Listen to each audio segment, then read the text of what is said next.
मुख्यमंत्री योगी आदित्यनाथ लगातार नगर निकाय चुनाव में चुनाव प्रचार कर रहे हैं और अलग अलग जगहों पर उनकी चुनावी सभाएं हो रही हैं और जहां पर वह विपक्ष पर जमकर निशाना साध रहे हैं। ज्यादा जानकारी के लिए हमारे साथ बने हुए हमारे संवाददाता ब्रजेंद्र पांडे।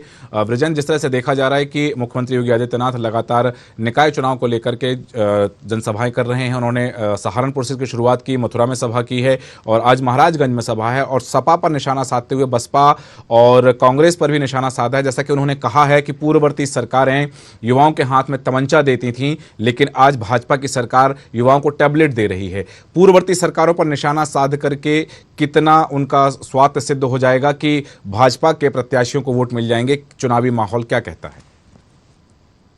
बिल्कुल बता दें कि सबसे पहले जब सीएम योगी महाराजगंज आए तो जय श्री राम के नारों से पूरा पंडाल गूंजा, जिसके बाद उन्होंने जन कल्याण योजनाओं के बारे में सभी को बताया कि पहले के समय में किस तरीके से भ्रष्टाचार होता था और आज के समय में भारतीय जनता पार्टी की डबल इंजन की सरकार धरातल पर उतर के काम कर रही है, जिससे सभी को उसका लाभ मिल रहा है और इसमें किसी भी प्रकार का भेदभाव नहीं किया जा रहा है। ठीक है। और जिस तरह से उन्होंने एक बात और कही है कि महाराजगंज को मेडिकल कॉलेज की सौगात देने की बात कही, तो ये घोषणा की है क्योंकि आचार संहिता लगी हुई, तो ऐसे में यदि घोषणा की है उन्होंने या जनता से सीधी बात कही कि महाराजगंज को मेडिकल कॉलेज मिलेगा?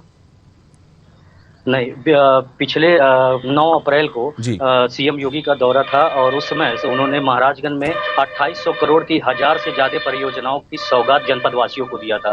उस समय उन्होंने ये घोषणा किया था कि जनपद में बहुत जल्द मेडिकल कॉलेज का निर्माण होगा और सभी को स्वास्थ्य के लिए मतलब ये लाभकारी साबित होगा। जी, और जैसा कि उन्होंने मथुरा में सभा की तो उन्होंने बताया था, जवाहर बाग का उदाहरण दिया था कि जवाहर बाग हत्याकांड सभी को याद होगा, लेकिन वो सपा की सरकार में था और आज जब भारतीय जनता पार्टी की सरकार है तो यहाँ मथुरा के जवाहर बाग में कमल खिल रहे हैं, फूल खिल रहे हैं। ऐसा कोई उदाहरण, ऐसी कोई बात उन्होंने यहाँ की चुनावी सभा में भी कही है क्या?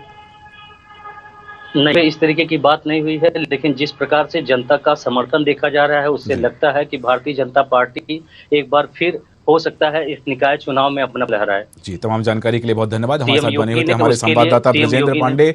और जिस तरह से उन्होंने कहा कि यहाँ पर जनता का जो समर्थन है, हालांकि ये तो चुनाव में स्पष्ट होगा, जब मतदान हो जाएगा और परिणाम आएंगे तब स्पष्ट होगा, लेकिन कि क्या जनता के मन में क्या है। लेकिन योगी आदित्यनाथ लगातार भारतीय जनता पार्टी के प्रत्याशियों के लिए उनके समर्थन में अपील कर रहे हैं, उनके लिए वोट मांग रहे हैं और चुनावी सभा में लगातार वो जहां भी चुनावी सभा कर रहे हैं विपक्षी पार्टियों पर, चाहे कांग्रेस की बात करें, बसपा की बात करें या फिर सपा की बात करें, और उन पर निशाना साधने बढ़ते हैं। अगली खबर की ओर